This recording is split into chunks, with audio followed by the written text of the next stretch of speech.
दोस्तों, अगर आप सक्सेसफुल बनना चाहते हैं तो अभी से 4 अच्छी आदतें छोड़ दो, क्योंकि इन आदतों के साथ आप कभी सक्सेसफुल नहीं बन पाएंगे।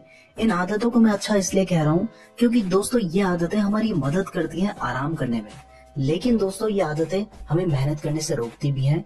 तो इसलिए दोस्तों इन आदतों को अभी छोड़ दीजिए अगर आप सक्सेसफुल बनना चाहते हैं तो। दोस्तों, सबसे पहली आदत होती है बहाने बनाने की आदत। इससे अच्छी आदत तो कोई होती नहीं है। हर काम से बचना हो तो बस बहाना बना दो।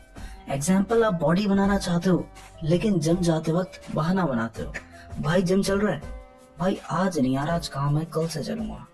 फिर नेक्स्ट डे, भाई आज तो चलेगा ना, ना भाई आज थोड़ी सी तबीयत खराब है, कल से पक्का चलूंगा।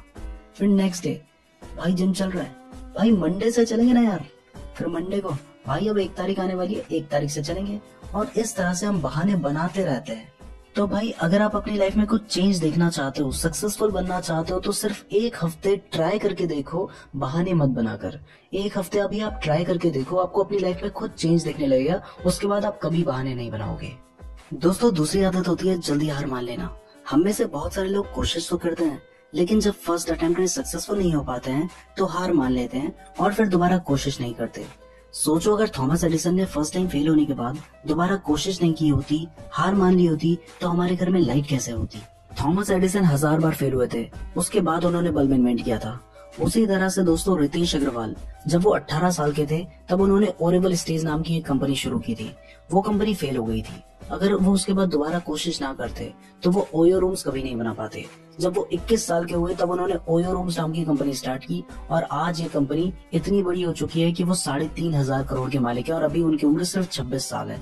तो अगर वो पहली बार कोशिश करने के बाद दोबारा कोशिश ना करते तो वो कभी सक्सेसफुल नहीं बन पाते।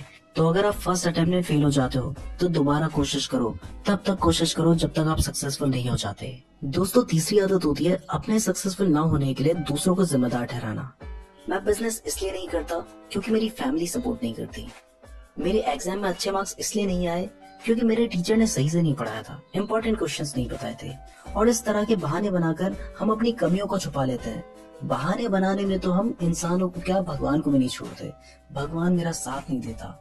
हर तरह के बहाने बनाकर बस हम अपनी गलती एक्सेप्ट नहीं करेंगे। बहाने बनाकर अपनी जो गलती थी ना उसको दूसरों पे डाल देते हैं और इस वजह से भी आप सक्सेसफुल नहीं बन पाते।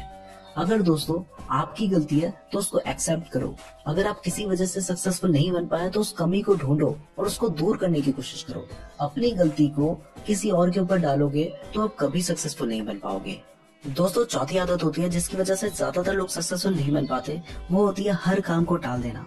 ज्यादातर लोग क्या करते हैं कि जब भी उनके पास कोई काम आता है तो वो उसको बाद के लिए टाल देते हैं। इससे होता यह है कि कुछ टाइम बाद उनका मोटिवेशन खत्म हो जाता है और वो उस काम को करते ही नहीं है। जैसे कि अगर आपके पास कोई बिजनेस आइडिया है तो उस आइडिया को इम्प्लीमेंट करने की बजाय ये सोचना कि जब मुझे कोई सपोर्ट करेगा तब वो बिजनेस करूंगा, जब कोई पार्टनर मिलेगा तब वो बिजनेस करूंगा, या फिर जब पैसे आ जाएंगे तब वो बिजनेस करूंगा, ये सोचकर आप अपने काम को टाल देते हैं और फिर बाद में वो काम करते नहीं है, जिस वजह से आप सक्सेसफुल नहीं बन पाते हैं। ठीक है भाई, बिना पैसे के आप बिजनेस नहीं कर सकते हैं, लेकिन जब तक आपके पास पैसे नहीं आ जाते हैं तब तक आप उस बिजनेस आइडिया को पूरी तरह से प्लान तो कर सकते हो।